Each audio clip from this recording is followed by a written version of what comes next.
du poids P. Maintenant, le moment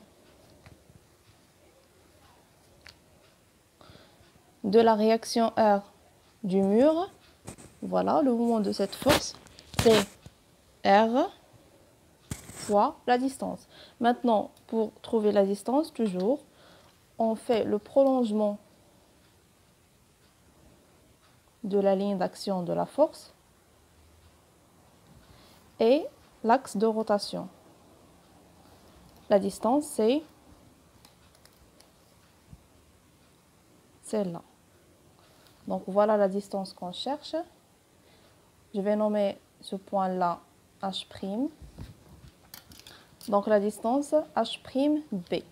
Donc on va écrire, c'est R fois H'(B).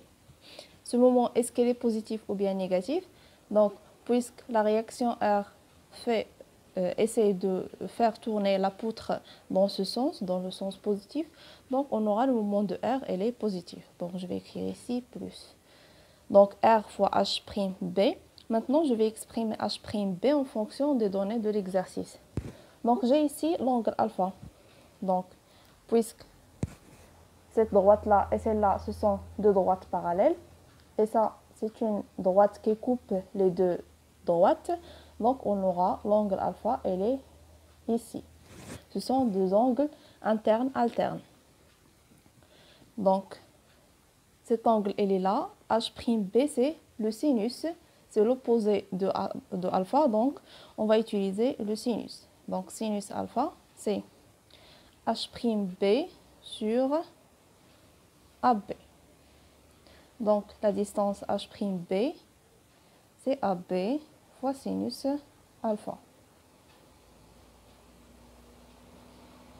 Donc, je vais remplacer, on aura R fois AB sinus alpha. Le moment, donc ça c'est le moment de R. Maintenant, le moment de R'. R', c'est l'axe de rotation, c'est la réaction de l'axe de rotation delta. Puisque la ligne d'action de cette force coupe l'axe de rotation, donc on aura le moment de R' est égal à 0. Donc, je vais remplacer tout ça. On va obtenir moins mg fois AB sur 2 cosinus alpha plus R AB sinus alpha est égal à 0. La question, c'est de trouver R. Donc, je vais écrire R est égal à, donc c'est mg AB sur 2 cosinus alpha sur AB sinus alpha. Donc, je vais simplifier par AB. On aura mg cosinus alpha sur 2 fois sinus alpha. Je vais diviser ici par cosinus alpha et ici par cosinus alpha.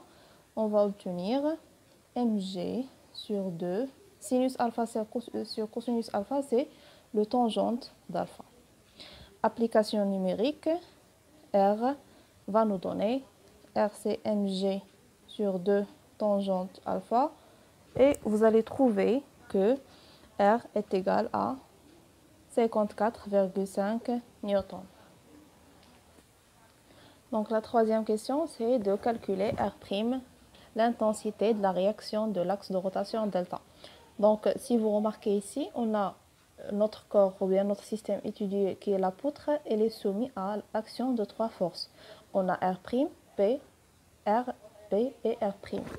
Donc, puisque c'est un système en équilibre soumis à l'action de trois forces, donc on aura un polygone des forces fermées. Donc, le polygone des forces fermées, soit on utilise la méthode analytique pour trouver l'intensité R' ou bien la méthode géométrique.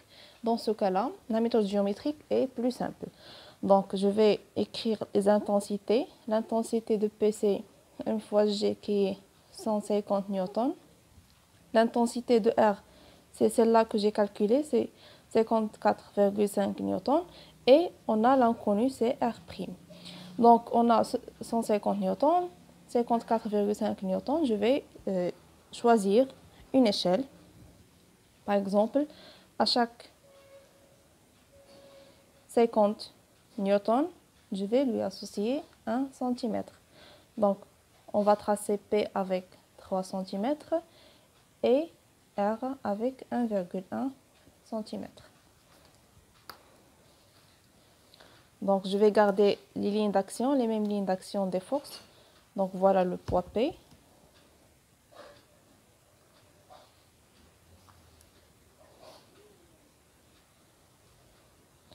La réaction R avec 1,1 cm.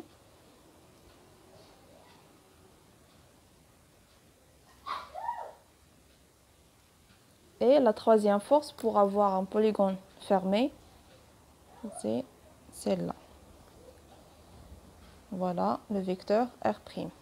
Donc ici, pour déduire l'intensité R', on a deux méthodes. Soit on utilise le théorème de Pythagore, on a R' au carré est égal à P au carré plus R au carré, et on déduit R'. Soit on utilise l'échelle qu'on a choisie. On va mesurer cette longueur. C'est à peu près 3,2 cm. Donc R' c'est 3,2 cm. Je vais utiliser la règle de 3. On a à chaque 1 cm est égal à 50 newtons. Donc R' est égal à peu près c'est 160 newtons. Si j'utilise le théorème de Pythagore,